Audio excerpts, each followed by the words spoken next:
Satan. Katatapos lang natin ang demonology. Satan na tayo. No? Yan.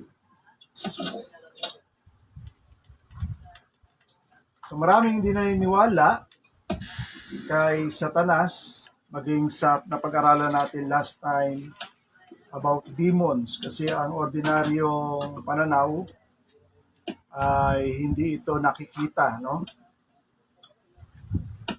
Pero yamang tayo ay nananalig at buong puso na naniniwala at nagtitiwala sa Biblia, lalo na sa pagparito ng Panginoong Jesucristo, ay yun ang matibay nating pagbabasihan kapagkat siya ang katotohanan na naglalahad ng mga bagay na hindi natin nakikita. So sa tanong niyo siguro kung importante na malaman natin yung mga bagay patungkol kay Satanas, sabi ko nga last time, anumang bagay na katotohanan ay importante sa atin dahil sinabi ni Apostol Pablo, wala tayong magagawa sa katotohanan. No, we can't do nothing against the truth. At si Satan ay isa sa pinakamalaking factors, no, sa Biblia at sa history at kwento ng buhay ng mga tao kung bakit tayo punong-puno ng kaguluhan. Sapagkat sinabi ng Biblia na itong si Satanas ang unang nagrebelde, no? Si Satan ang unang nagkasala bago pa ang tao. Dahil tinukso lang ni Satan ang tao at inalaw ng Diyos yun. Kaya ako sinabi na malaking factor si Satan kasi galing pa lang dun sa creation, sa paglikha ng Diyos hanggang sa pagdating sa first couple, ay naroroon na kagad si Satan na siyang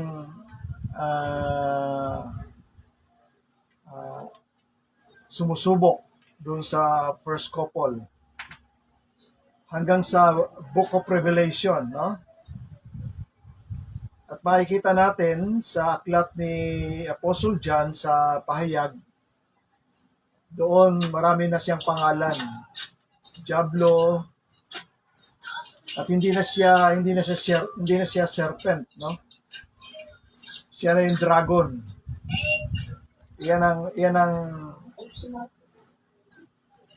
Yan ang pagpapangalan na ginawa ng aklat ng pahayag. Yung tinatawag na ancient serpent, no? Ay the dragon, sinabi diyan, the dragon, Satan, at the devil. So yan ang makikita natin mga pangalan ni Satan.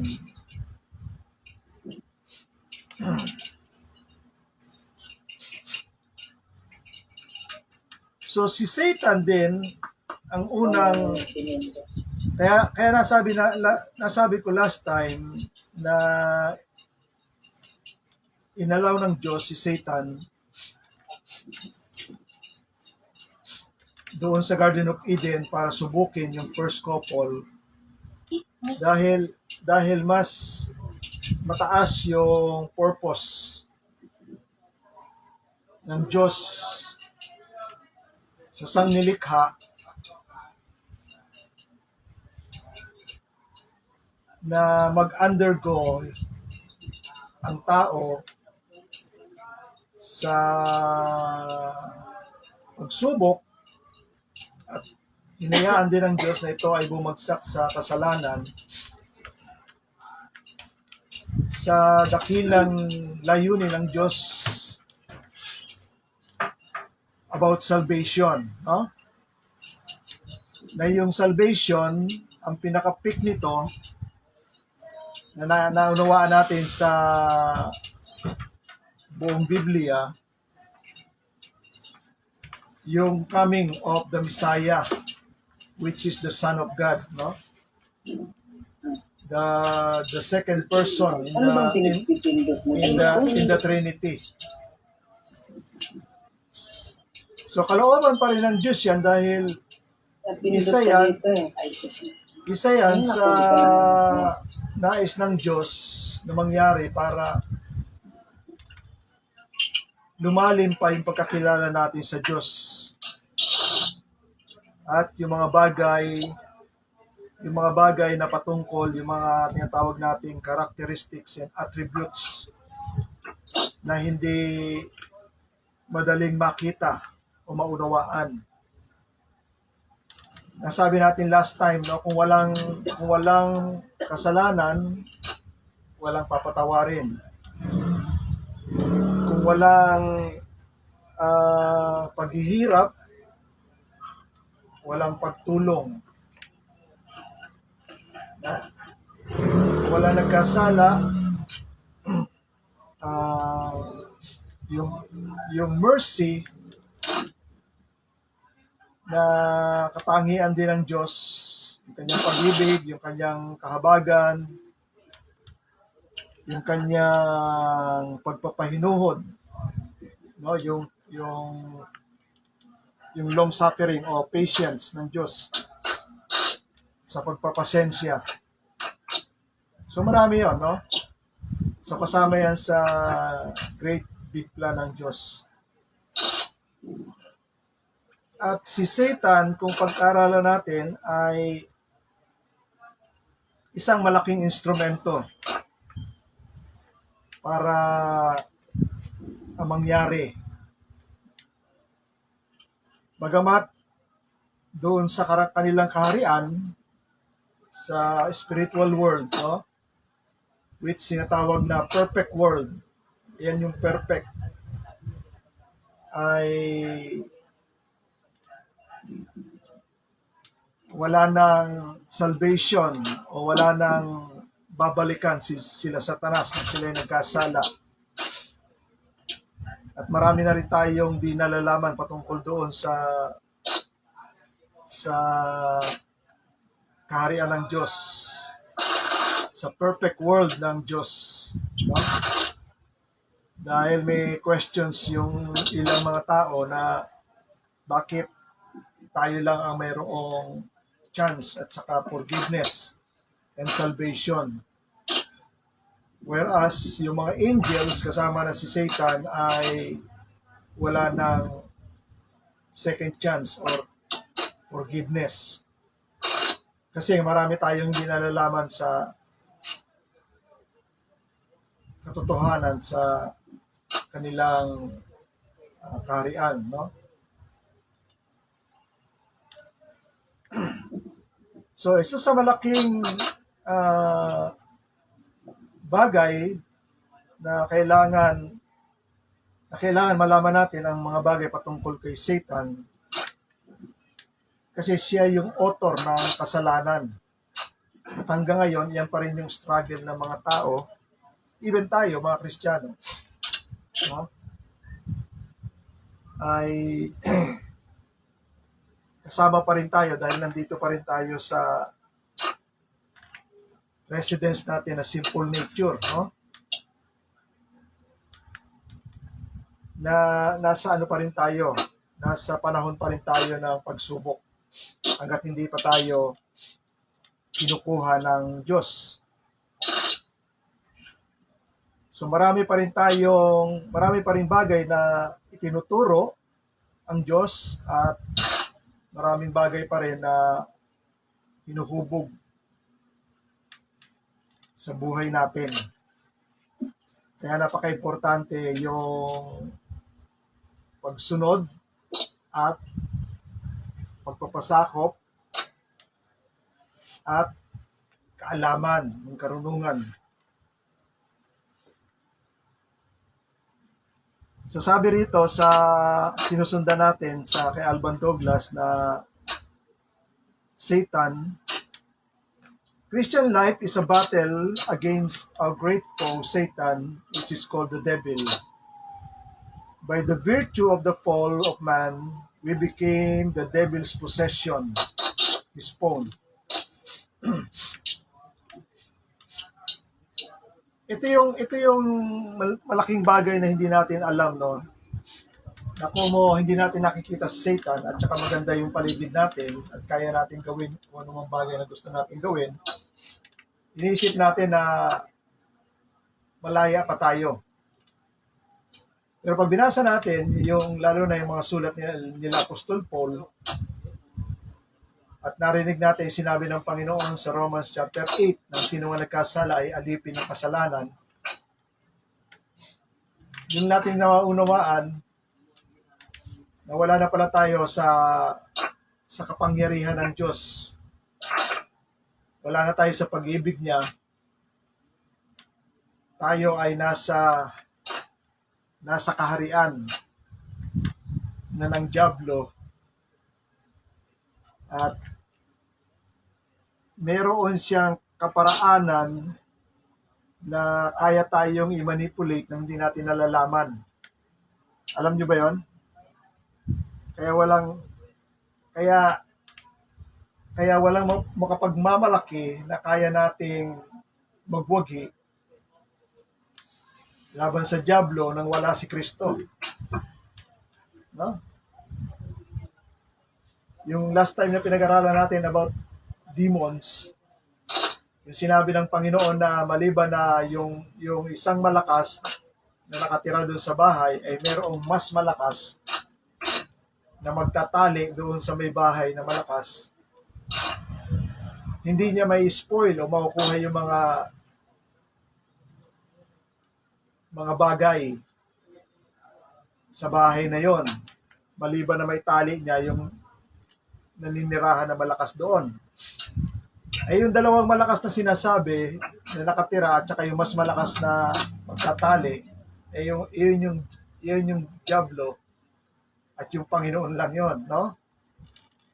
Tayo yung bahay. Wala tayong kapangyarihan o kakayahan na manalo sa kanila. So yan yung maraming katotohanan na hindi natin nakikita. Na tayo ay nasa kapangyarihan at nasa kaharian ng dyablo. Hanggat hindi talaga natin lubos na inuunawa yung sinasabi ng Biblia sa buong konteksto. Isa na riyan yung bakit tinukso, maging ang Panginoon Kristo nung siya ay nagkatawang tao ay siya ay tinukso. At isa sa mga tukso ni Satanas ay ibibigay niya lahat ng kaharian sa sanlibutan, sumambalan sa kanya si Jesus. So doon natin maunawaan na kay Satanas lahat ng kaharian dito sa lupa.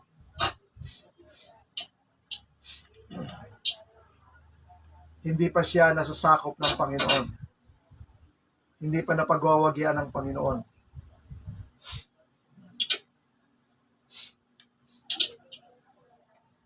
Kasi marami nag-iisip, narinig ko yan kay Pastor Sen dati, sabi niya, wala namang magagawa maging si Satan. Ipitikin lang ng Panginoon yan. Dahil Panginoon ay all-powerful, almighty, all-powerful. Sa isang banda mukhang tama, no?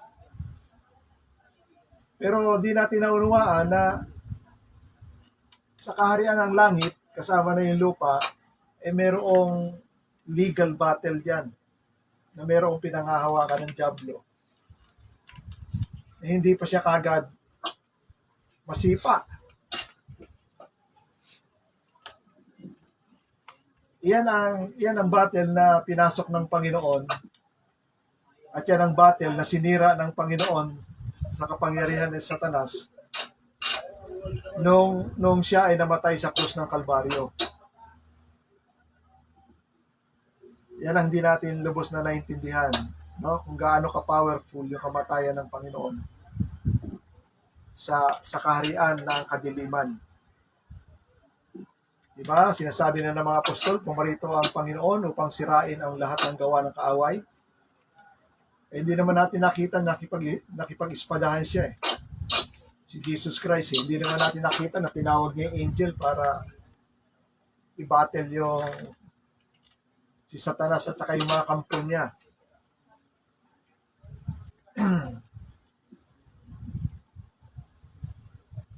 So, sinabi ko kanina na as early as the Genesis, sa aklat ng Genesis, ay naroroon na kagad si Satan. Tingnan natin sa Genesis.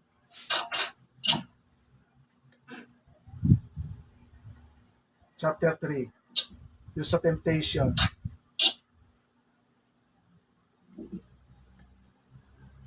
Itong topic natin, medyo mahaba to dahil mahabang paksain si Satan. Genesis chapter 3. Yan. So binanggit kagad yan. Yan ang kauna-unahang bersikulo sa pagbanggit kay Satan na medyo matalinghaga sa atin dahil dito, ang binabanggit dito ay ahas, no? Sabi diyan sa ESV, now the serpent was more crafty than any other beast of the field that the Lord God has made. Then the serpent, sabi diyan, said to the woman,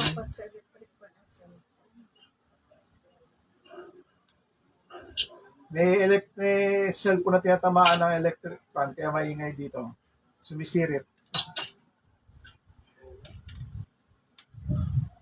Yan na lang yung i-mute lang muna. Sabi niya, ang ahas nga ay lalong tuso kaysa alinmang sa mga hayop sa parang na nilikha ng Panginoong Diyos. At sinabi niya sa babae, tunay bang sinabi ng Diyos na huwag kayong kakain sa alinmang punong kahoy sa halamanan? At sinabi ng babae sa ahas, sa bunga ng punong kahoy na sa halamanan ay makakain namin, datapos sa bunga. I-check mo na ng baka natapat sa electric fan. Myrna, yung cellphone mo, kung nakatapat sa electric fan, baka maingay yan. I-mute mo muna.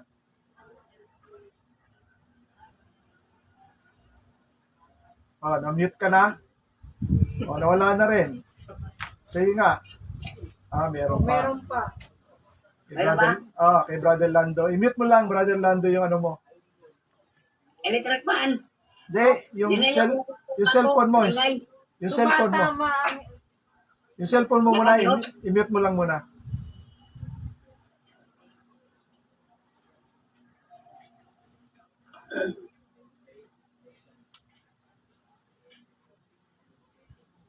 Yan, okay na po, Tatay Lando. Yan, maganda na. Okay na. Brother Lando, okay na.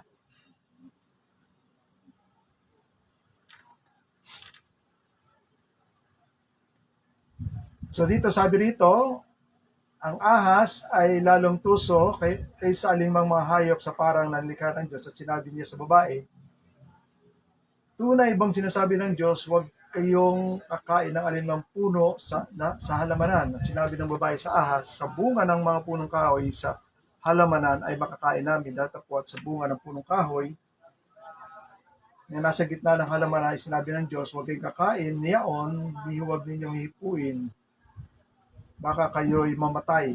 Yan. So dito, inilarawan ng sumulat na si Moises na si Satan. Alam naman natin, no, dahil kumpleto na yung Bible natin, na yung manunukso dyan ay si Satanas. Pero pinakita rito ay serpent. Serpent, no? Ngayon, sa lumang panahon, sa mga tribo-tribo sa lumang panahon, as early as the kingdom ng Egypt yung mga paraon, Assyria, Babylonia, isa na dyan ang Egypt, marami silang Diyos. No? At makikita ninyo, isa sa mga Diyos nila itong itong Ahas. Kitang-kita yan sa costume ng paraon na meron siyang ahas dito sa ulo. So ano ibig sabihin nun?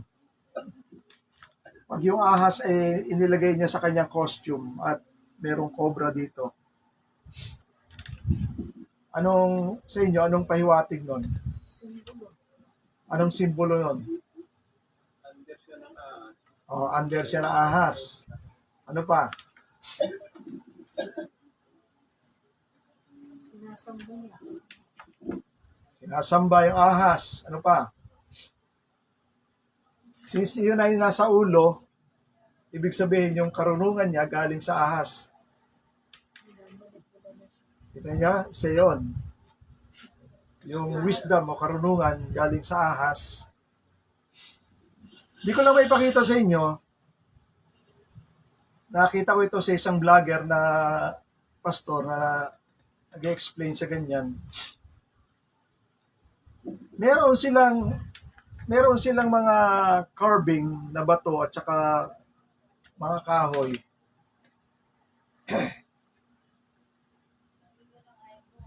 Na yung ahas, isa kasi sa Diyos nila ay ahas, may pakpak. May pakpak.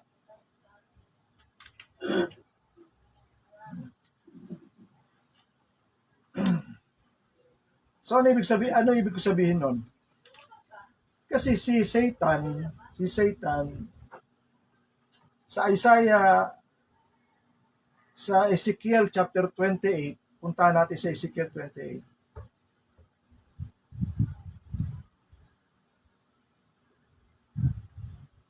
Ito yung salita ng Diyos laban sa hari ng Tyre, no? Pero yung salita dito, hindi mo masasabi na ito sinasabi sa hari ng Tyre. Kasi sobra-sobra ito sa hari ng Tyre.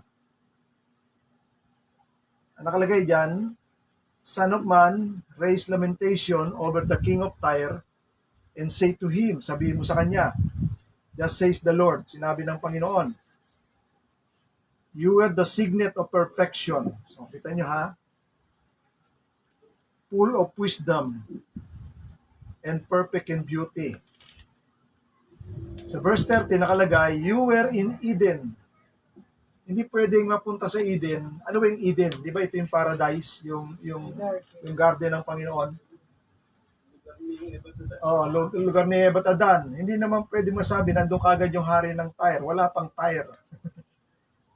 Pero ang salita ng Panginoon kay Ezekiel, you were in Eden, the garden of God. Tapos, every precious stone was your covering. Sardius, topaz, diamond, beryl, onyx, and jasper, sapphire, emerald, carbuncle, and crafted in gold were your settings and your engraving. On the day that you were created, they were prepared. So, hindi ito yung hari ng Tyre, no?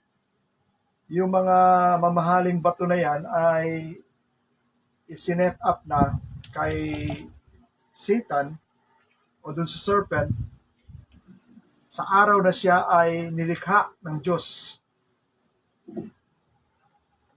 Ha? And later on sa verse 14, ito pa yung sinabi kung anong klaseng angel siya. You were an anointed guardian cherub. Sa ibang translation, you are an anointed cherub that cover.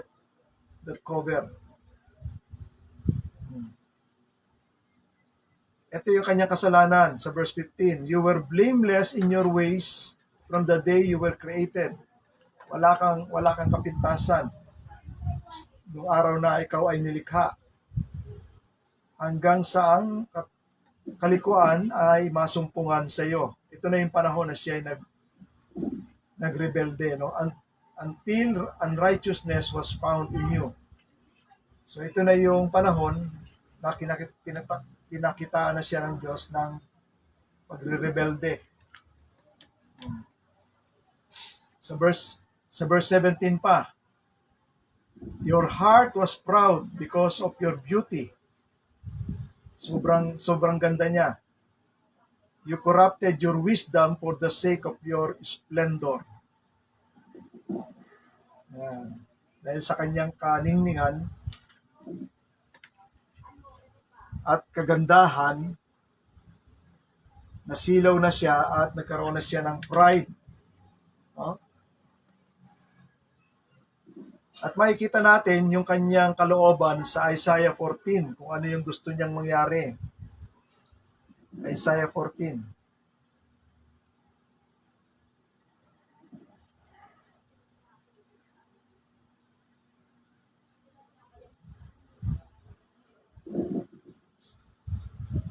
Verse 12 to 14. Isaiah 14, 12 to 14. Sabi ni Isaiah, how you are fallen from heaven. Binagsak na siya mula sa langit. How you are fallen from heaven, O day star. Sa ibang translation yan, Lucifer, ha? Nilagay dyan, Lucifer. O day star, son of dawn, or son of the morning. No? How you are cut down to the ground, you who lay the nations low. Ito yung nasa kanyang puso. Kasi nasabi niya, 5 yan, 5. 5 na I will, 5 na ako. You said in your heart, I will ascend to heaven. 1. Above the stars of God. I will ascend to heaven above the stars of God. I will set my throne on high. No? Pangalawa.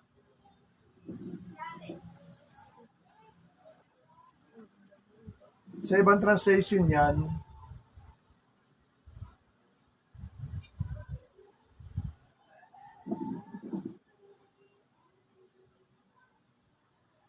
sa King James nakalagay, I will ascend into heaven, I will exalt my throne above the stars of God.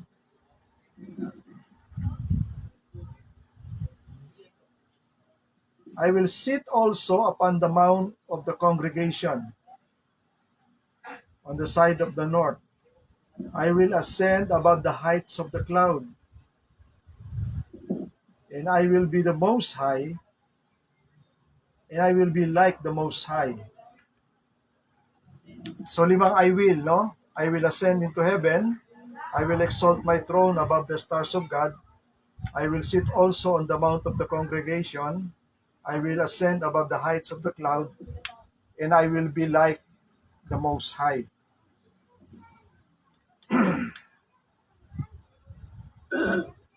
Yan. So itataas pa niya yung kanyang kalagayan diyan sa kalangitan.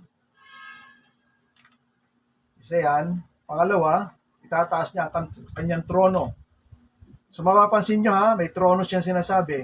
I will exalt my throne. May trono. Sa taas ng mga bituin ng Diyos. Yung bituin ng Diyos, iyan ay tawag iyan din ay isang tawag sa mga angel, stars. Yan ang sinabi ni Apostol Pablo rin, you will like the stars shining brightly. Like the angels, no? Stars ay isang ano tawag natin diyan? Metaphor ng ng angel. I will sit also upon the mount of congregation. Alam niyo yung mount of congregation? Iyan yung council.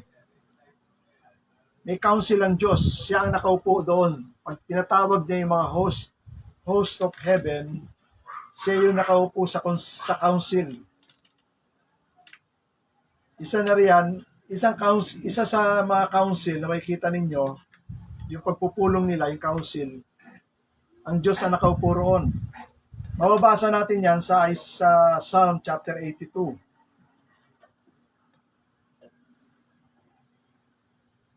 Dito, ito may malaking topic din to.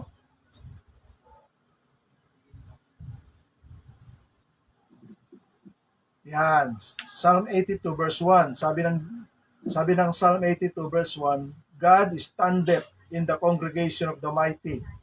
Ito yung council, no? He judges among the gods. So merong God na malaki dyan, capital, meron ding gods na maliliit. Ito yung council. Sa ibang translation, ESV, natin ha. Yan, sa ESV, council, nakalagay. Divine council. God has taken place in the divine council in the midst of the gods. He hold judgment. Yan yung sinasabi rin sa Isaiah. Nauupo si Satanas on the mount of the congregation. Gusto niya na siya ang mag-preside.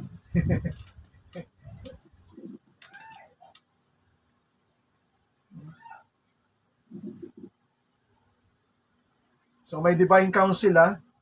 Tandaan natin yan, yung pagpupulong sa taas. Balik tayo doon sa Isaiah 14.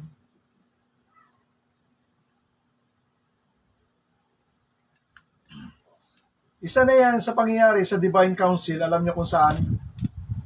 Doon sa panahon ni Job. No? Alala niyo? Pumunta roon si Satan. Sabi ng Panginoon kay Satan, napansin mo ba ang aking lingkod na si Job? Na wala siyang katulad. Yun yun. Kasi may panahon na nagre-report sila.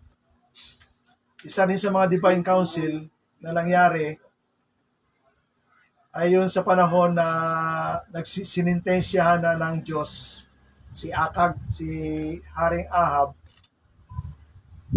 at nagtanong ang Panginoon doon sa council, sino ang tutukso upang lumusob si Haring Ahab na kunin yung Ramot Gilead at doon na siya mamatay sa pakikipaggera.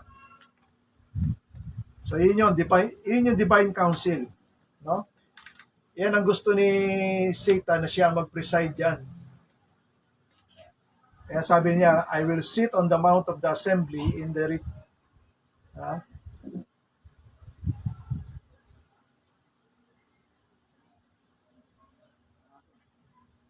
mount of the congregation, sabi niya, I will ascend above the heights of the cloud. Anong may maiisip niyo dyan? Bakit gusto niyang tumaas pa sa ibabaw ng ulap?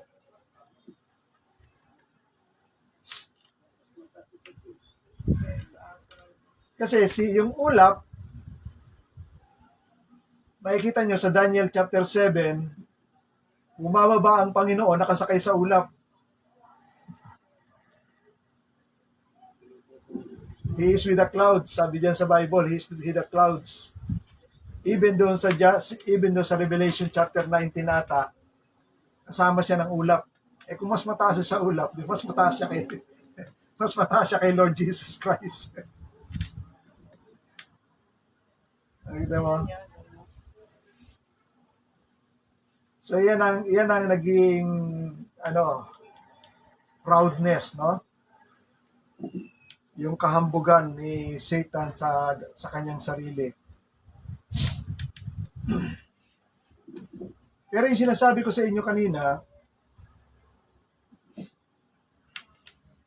si Satan ay anointed cherub. May mga sample tayong cherub na makikita sa Book of Ezekiel.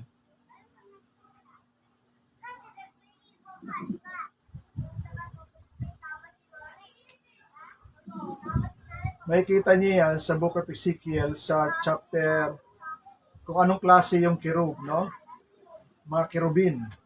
Hindi ito yung mga malilit na sanggol na mayroong ulo lang, na may pakpak, ha? Yan ang natutunan natin sa Katoliko ng mga kerubin. Ha?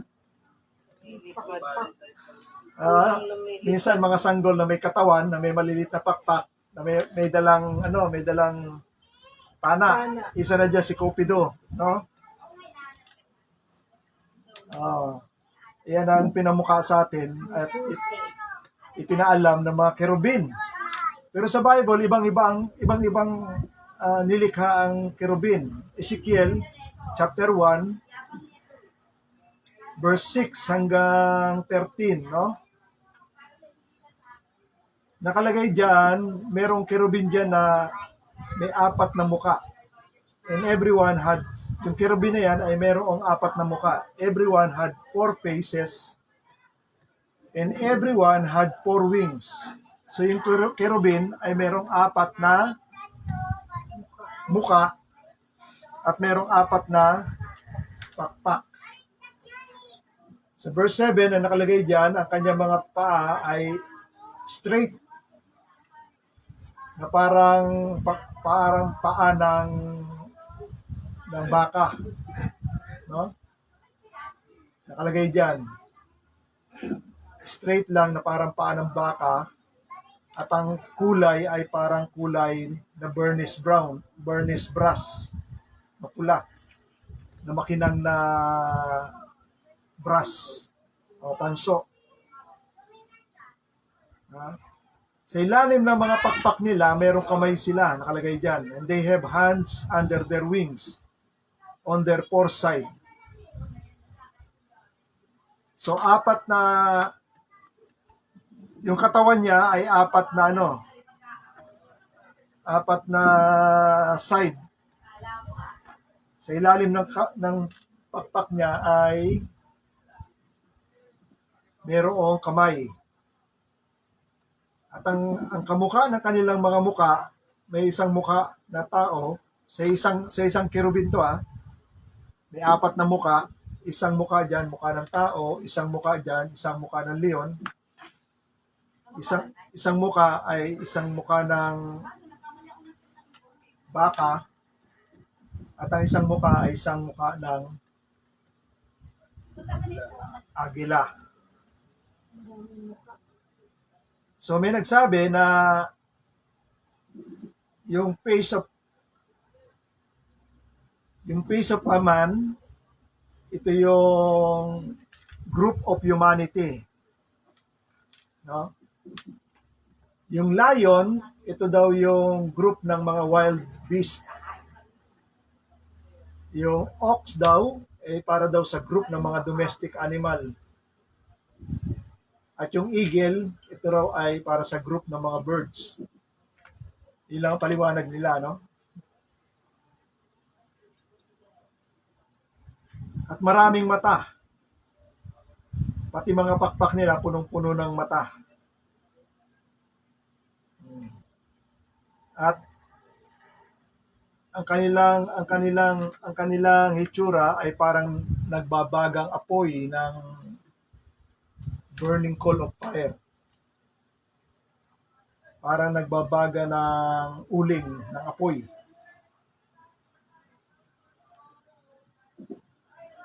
At mabilis Sabi ng ibang translate ng ibang bersikulo ay para silang lightning, ang bilis. Pag kumilos. Parang kidlat ang kanilang pagkilos. Pag sila ay pupunta sa likod, diretso lang yon, hindi sila tumatalikod, hindi sila umiikot. Kasi 4 nga ang kanilang kung saan gusto nila pumunta, diretso lang yon. Diretsuhan. Hindi sila umiikot, diretsuhan lang na ganon.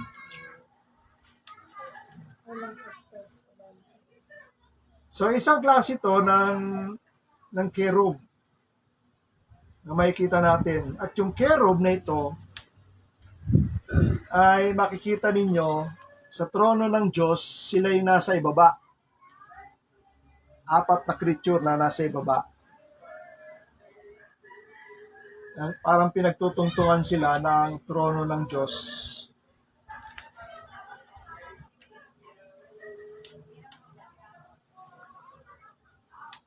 Pero hindi to si Satan, ha. Ito ay isang klase lang ng kerubin. Pero later on, makikita ninyo sa Book of Revelation, yung kerub na yan, parang naghiwa-hiwalay na sila.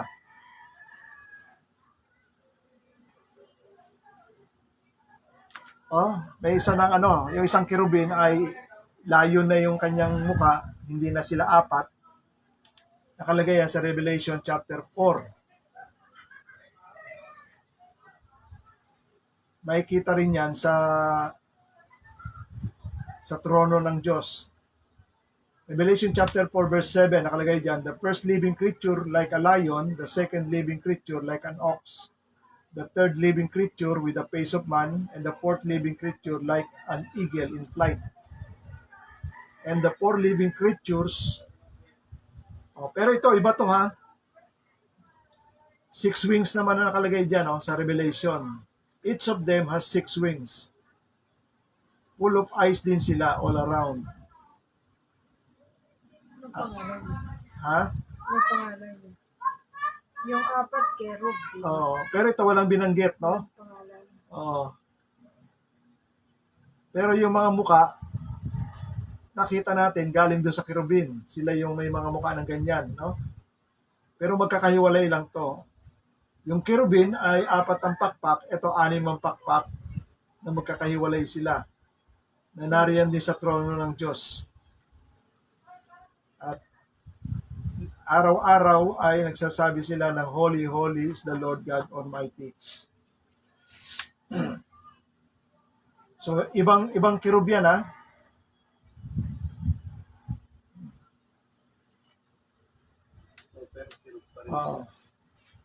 Doon sa tabernakulo, nung ginagawa yung tabernakulo, doon sa ibabaw ng mercy seat na anghel, kerub din yun. Pero may 4 na pakpak yun, no? Yung 2 pakpak ay magkasunduan. Yung isang anghel nandun sa isa. Magkaharapan yung 2 anghel, yung kanilang pakpak ay magkasunduan. Pero yung 2 pakpak nila ay nakaganon sa wall. At yung 2 kerub ay nakatingin doon sa gitna ng arko na tinatawag na mercy seat. So, kerub din yon. So, makikita natin yung position ng mga kerub na sinabi ni sa Ezekiel 28 kay Satan, you are anointed kerub that covereth, or you are an anointed guardian kerub. Ibig sabihin ay may binabantayan sila ayon sa kanilang description. Katulad doon sa Ark of the Covenant, may binabantayan, yung 2 kerubin na nagbabantay doon sa Ark of the Covenant. Kaya ko sinabing yung kerub ay mga nagbabantay. Katulad ng 4 na kerub sa ibabaw na nasa ilalim ng trono ng Diyos na nakita ni Isaiah, ay sila yung nagbabantay, 4. So si Satan, di natin alam kung anong binabantayan, no? Pero nakalagay dyan, he is anointed guardian kerub.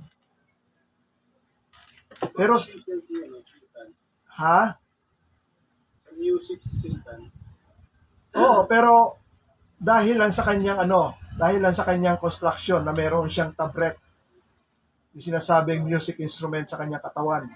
Nung siya ginawa, meron siyang tinatawag na tabret. Yung tabret kasi ay musical instrument. Pero wala kang mababasa, ha, na siya ang worship leader sa langit. Yun ay lang yun, ha? Speculation lang ng mga pastor yon. Pero ang maliwanag, he is a guardian kerub. Meron siyang binabantayan. Pero yung construction niya, yung sinasabi natin, yung kanyang figure, Bagamat hindi sinasabi sa Bible, pero malamang ang figure niya ay yung ahas na may pakpak. Kasi yan yung na-adapt nung mga naging Diyos-Diyosan sa early kingdom. No? So yung konsepto ng ahas na kasama sa kanilang mga Diyos, mismo yung mga tribe ay nagdrawing ang ahas may pakpak. Isa na rin yan, yung Egypt, may pakpak yung ahas. Meron pa sila rong kinerb ng mga Diyos nila. Ahas yung katawan, ang ulo tao. May pakpak din. Oh. Ganyan din ang ano nila, di ba? Oh, China, lahat. China, Assyria, Babylon, may mga konsepto sila about this fiery serpent. Ang tawag nila nga ay fiery serpent. So malamang ganyan ang itsura ni Satan dun sa Garden of Eden. Ahas siya pero may mukhang tao. No? Pero may pakpak siya. Napakaganda ng ano niya. Yung kanyang appearance ay punong-puno ng mga hiyas, ng mga bato sa kanyang katawan. Isa rin sa makikita natin, alam nyo nung nagkasala na yung mga ninuno natin, sige Eva at Adan, pinalayas na sila sa Garden of Eden. Naglagay ang Diyos ng anghel doon sa dadaanan. Kerub din yun, nakalagay doon, kerub. No? He put kerub. Sa Genesis chapter 3 verse 24, when God drove out the man, pinalabas na ng Panginoon ang mag-asawa sa garden, at the east of the Garden of Eden, He placed the cherubim and a flaming sword that turned every way to guard the way to the tree of life. So nakita nyo? Para bantayan yung tree of life. Kaya yung cherub, mga bantay. Yan din na natin alam kung ano yung binabantayan ni Satan, no? Pero gusto niya, ni Satan, na mas tumaas pa siya sa kapwa niya anghel sa ibabaw ng mga star ng Diyos.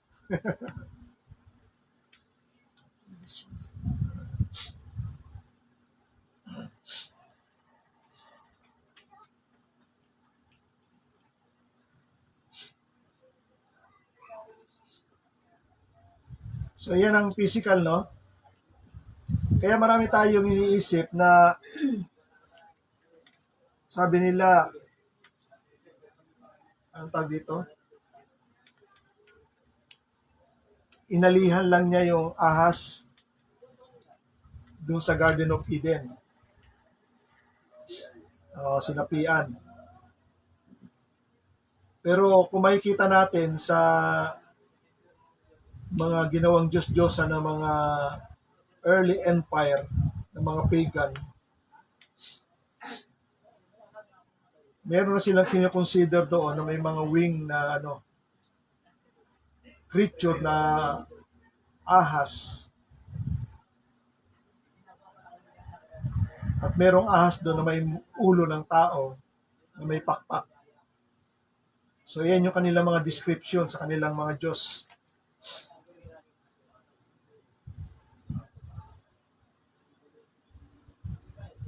And later on, dito sa China, hindi na siya ahas, no?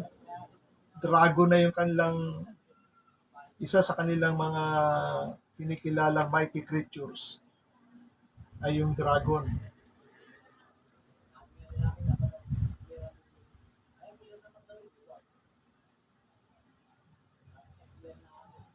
Balik tayo roon sa Ezekiel.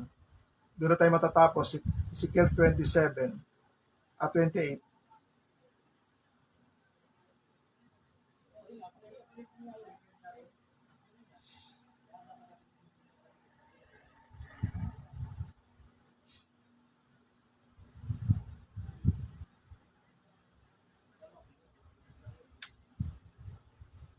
May nalimutan akong pagbasa dito sa ganitong klaseng mga verse. Yung parang sinasabi nila ng doctrine of, hindi ko lang alam kung tama yung salita ko na doctrine of double reference. Kaya, kasi dito, yung mga salita na binitiwan ni Ezekiel para doon sa hari ng Tyre ay hindi pang tao. Di ba? Ikaw ay nasa Eden, sa halamanan ng Diyos. Wala naman doon yung hari ng Tyre, no? Pero ang subject ay yung hari ng Tyre, King of Tyre. At yung Tyre, pag malaman nyo yung lugar ng Tyre and Sidon, nandun sa lugar ng Lebanon yan. At may panahon, iyan ay naging sentro ng commerce yung mga panahon na yon. Noong unang panahon na sumikat yan. Dalawa ang lugar niyan, no? Isa dito sa mainland ng Lebanon. At meron din silang isla na inoccupy doon na ginawa nila later on na Kingdom of Tyre. At pag binasa mo ang history,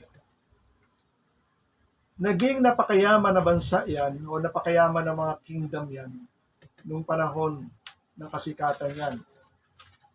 Dahil diyan bumabagsak yung komersyo sa lupa at saka sa dagat.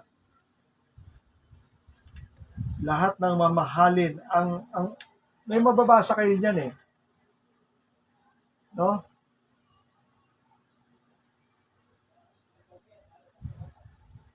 May mababasa nyo dito sa may Prince of Tyre.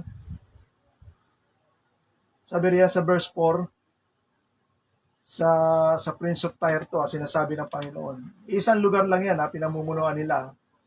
By your wisdom and your understanding, you have made wealth for yourself and have gathered gold and silver into your treasury.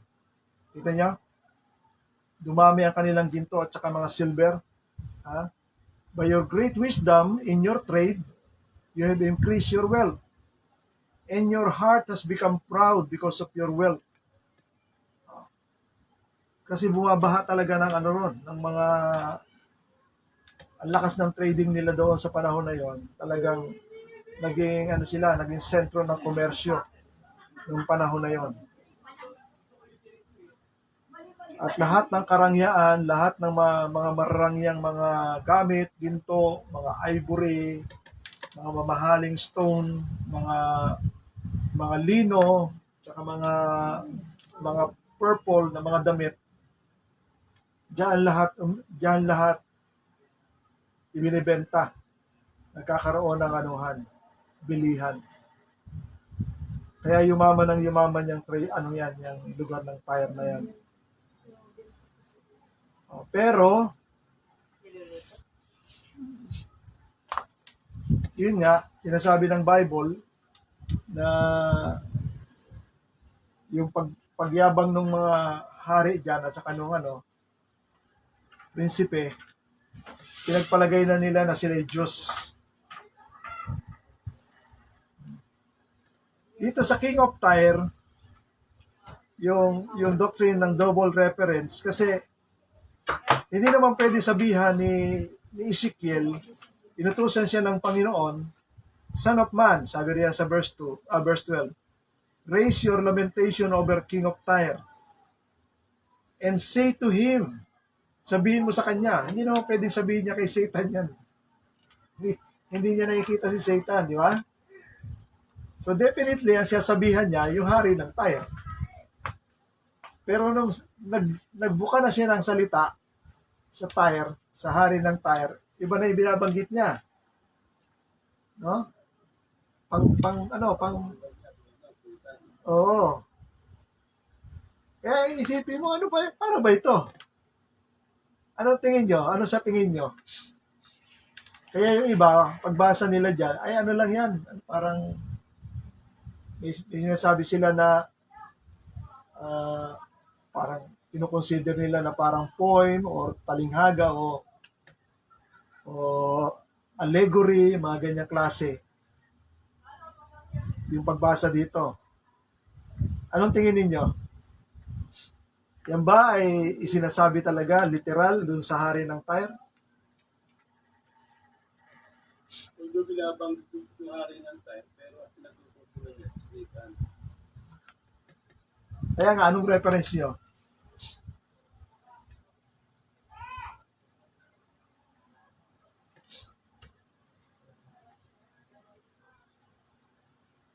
Meron tayong reference na pwedeng paggamitan dyan. Naalala nyo kay Pedro? Ang sabi ni Pedro, Panginoon, huwag sana mangyari sa iyo yan. Ano sabi ng Panginoon? Get behind me, Satan. O, si Satan na sinabihan niya ron. Ngayon, ang tanong, sinasabihan ba niyang si Pedro na Satan?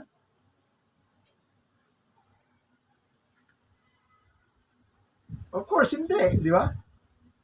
Ang Diyos, si Jesus Christ is the truth. Siya nagsasabi ng katotohanan. Oh.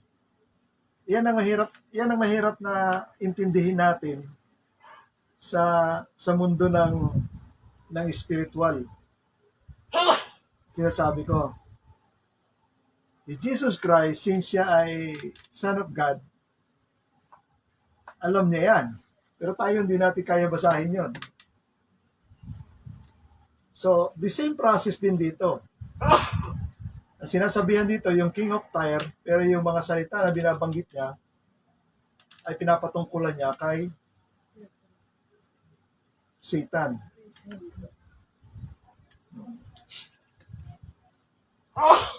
So, naunawaan niyo? Ngayon, lilinawin natin yung Isaiah 14. Balik tayo doon sa Isaiah 14.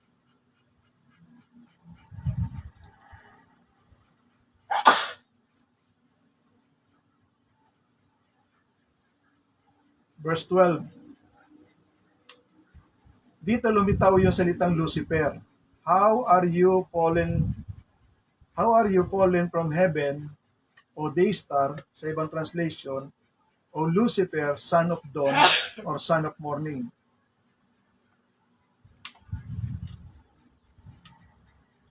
Sa lumang tip sa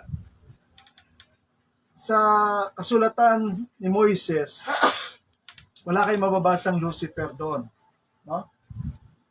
Ang Hebrew word na nakalagay dito, na tinatawag doon sa bumagsak galing sa langit, ay Daystar o Daystar. Helel. Helel. Ang Hebrew word, Helel. Iyan ay translate ni Jerome sa Latin. Si Jerome ang nag-translate niyan sa Latin. At ginamit niya yung salitang Lucifer. Yan ang translation ng Hallel o Daystar sa Latin, Lucifer. Kaya later on, iyan na yung mga pinipreach ng mga pastor na hindi pangalan niya ni Lucifer, kundi iyan lang ang translation na ginamit dito sa salita na ito. Pero later on, inadopt na ng Kristyanismo na become, anong tawag dyan? Anong tawag doon? Proper noun. Proper noun na ni Satan. So, unawain natin yan ang adaptation lang na ginawa ng mga Kristiyano. The same thing din doon sa Satan. Yung Satan, initially, hindi siya proper name ni Satan. Kasi doon sa Book of Job, ang literal kasi na translation sa Hebrew, Hasatan. Hasatan, ang meaning, pag translate mo, accuser. Kahit sino na mag-accuse, pwedeng tawagin Satan.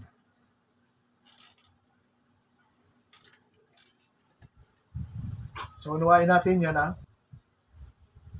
Kaya yung Satan ay not definitely na name na ginagamit sa Old Testament. Pero dito, pagdating ni Jesus Christ sa Matthew 4, anong ginamit na ni Jesus Christ sa Matthew 4?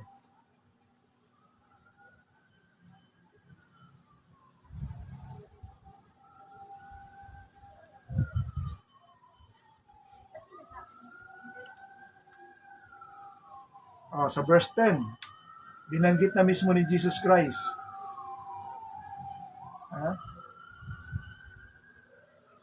Ginamit na ni Jesus Christ yung salita. Lumayo ka, Satanas, kapagkat nasusulat, yung Satan, sa Greek word talaga, Satanas yun. Tama rin yung gamit natin, Satanas. Kung tama ako, titingnan ko. Satanas nga.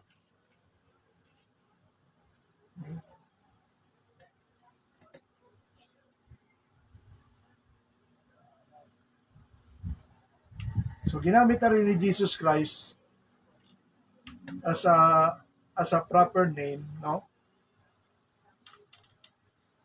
Pero ang konsepto ay accuser. Kaya kami nagsasabi na isa na dyan, si Michael Heiser, na yung pinagdududahan niya, yung Satan doon kay Job. Not necessarily, yun yung serpent doon sa Garden of Eden. Yun lang kanyang suspetsa. No? Kasi yung word, maingat siya sa paggamit ng salitang Satan kasi hindi siya name. No? Kundi iyon ay, ano tawag dyan? Parang verb or adverb ba yan na the word ay accuser.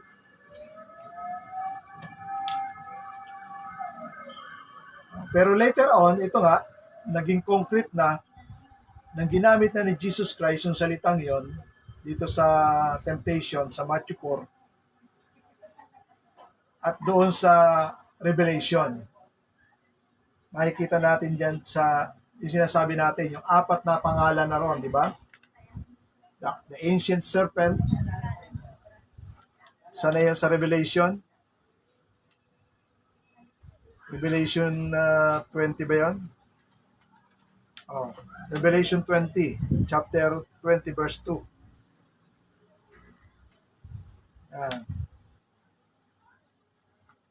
Ang sabi yan, nakalagay dyan, and he says, the dragon, the ancient serpent, who is the devil, and Satan.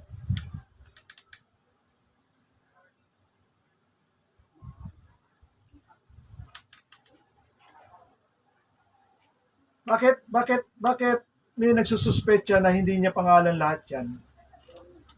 Iyan ay description sa kanya lang.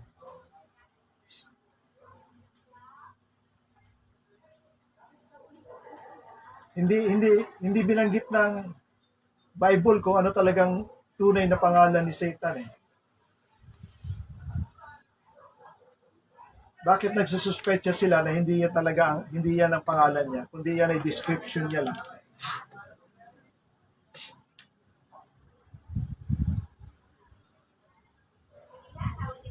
Ano ang masasabi niyo? Kung may masasabi kayo.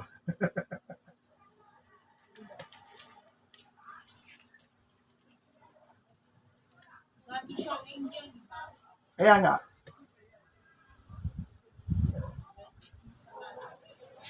Hindi niya napupuna yung proper name ng angel. Kasi ang tawag sa mga angel sa Psalm chapter 82 verse sa Psalm 82. Nakalagay dun sa awit sa Psalm 82. Basahin ko ha, Psalm 82. Dito na tayo matatapos. Para maunawaan niyo yung ibig ko sabihin. May description lagi ang Diyos eh. Sabi rito, God has taken His place in the divine council, in the midst of gods, small g. He holds judgment. How long will you judge unjustly and show partiality to the wicked? Pag-aaralan natin to, no? Sa susunod na mga, kung lulobin ng Panginoon, para maunawaan natin kung bakit may mga Diyos sa mga empire at mga bansa.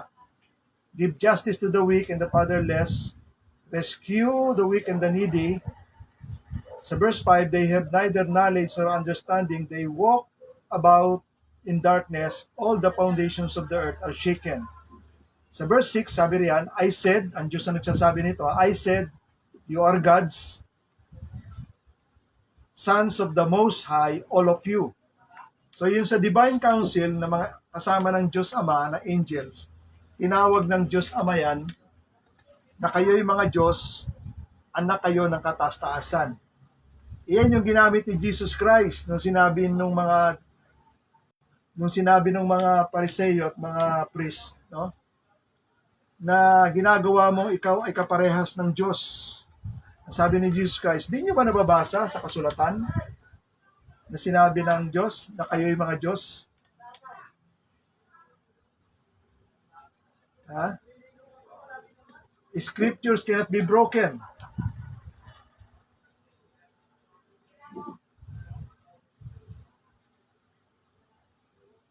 Sa John chapter 10 verse 34, tingnan niyo sa Psalm 10 verse 34. Sabi ni Jesus Christ doon sa mga kausap niya, it is not written in your law, John 10:34. I said you are gods. If he called them gods, to whom the word of God came, and the scriptures cannot be broken. Then do you say, whom the Father consecrated and sent into the world, you are blaspheming because I said, I am the Son of God? Ay, may salita ang Ama dyan. Sabi ni Jesus Christ, sa kasulatan ninyo, sinabi ng Ama, kayo'y mga Diyos, anak kayo ng kataas-taasang Diyos. Ang ginamit niyang reference yung Psalm 82. Ngayon, ano ibig ko sabihin? Hindi nyo ba napupuna yung mga pangalan ng mga anghel? Since sila ay anak ng Diyos, sabi diyan, sons of the Most High,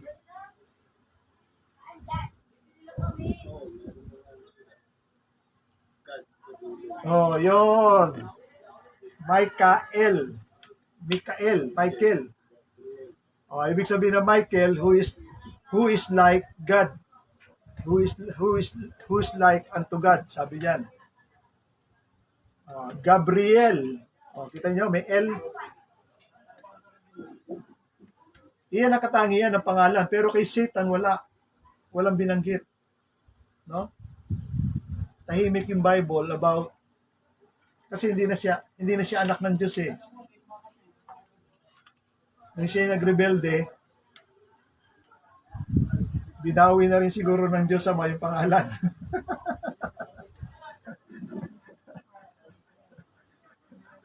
sabi ng Diyos, huwag mo nandalin yung apelyido ko, hindi na tayo magkapareho.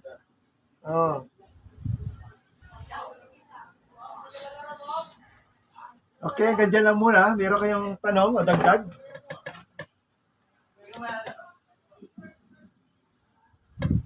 Tanong ko lang dito, ang mga angel, yung mga demon, di ba lagi silang nagbabattle? Tulad yung nangyari ko sa tanong ni Daniel, nag-praise Daniel. Merong enkwentro doon. Yung sagot ng Ama na pinadala yung anghel, hindi kagad nakarating na napigilan siya ng 21 days.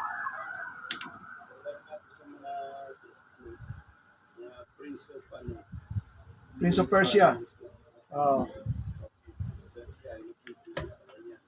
Oh. Oh, para mapakawalan siya. Pero sa ganung mga pake, ang nangyayari lang, alam ko, naging disperse lang yung mga kasi immortal na yung mga evil spirit, yung mga demon, naging disperse lang sila. Hindi naman sila totally na namamatay. Wala nang kamatayan sila. Walang kamatayan sila. Kamatayan. Wala silang kamatayan. Natalo sila, nagdi-disperse lang sila. Ah. Tingnan mo yung sa Revelation, di ba? May final battle diyan. Tapos ihuhulog na si Satan at saka yung mga angels dito sa lupa. Di ba? Oo. Yun ang final battle. Destination nila. Okay, sige. Kung wala na tayo at medyo mahaba na tayo, kay 28 na tayo. Ako na po ang mag-closing. Hallelujah. Ama, purihin at dakilain ka sa napakagandang pagkakataon na mapag-aralan ang mga bagay-bagay, Panginoon. Kasama riyan ang pagkilala at pag-unawa patungkol kay Satanas at sa lahat ng kanyang kampon, kanyang katangian at kanyang mga gawa, Panginoon. Patuloy kong dalangin, Ama, patuloy mo kaming gabayan at liwanagan sa maraming bagay sapagkat alam namin sila ay patuloy na kumikilos, gumagawa at nakaka-impluwensya sa buhay ng mga tao dito sa mundo. Salamat, Ama, sa kaliwanagan at kaalaman ng katotohanan ito mula sa iyong mga salita. Purihin at dakilain ka, Ama, in Jesus' name. Amen. And amen. Ngayon na, paalalahanan mo si Christian bukas. Sige. Okay. Bye-bye.